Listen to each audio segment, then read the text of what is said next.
Hello and welcome. Welcome to the wonderful world of photography. David Bradley here. I don't do a whole lot of sort of editing stuff, but I did edit this and tweak it a bit. And the first thing is, of course, this looks like an old pirate ship. And I've seen it, and I don't know if it's still there, but it was along Lake Ontario leading to, Niagara Falls, Niagara on the Lake, and other such places. And I have no idea why it's there and why it's abandoned. And maybe it was a movie thing, and maybe I don't know. I really don't know. But anyway, so I did stop one day, shot a few shots, so that's kind of cool.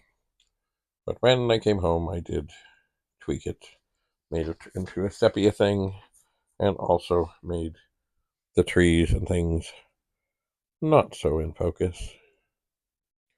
And but once again, I don't know why the ship is there, and I don't even know if it's still there.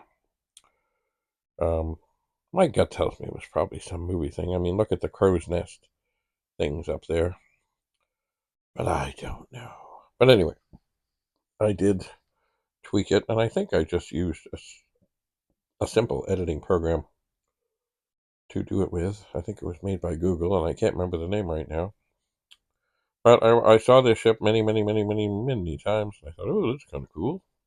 Maybe I should shoot it one day. And of course, did I ever do it? Well, no, no, no, no. And then finally one day I was like, I'm going to stop. I'm going to shoot this. So as I keep saying over and over and over, look at things, see things, shoot things. And, if you can't stop at one point, then put it in the back of your mind and say, well, gee, maybe I'll stop there another day.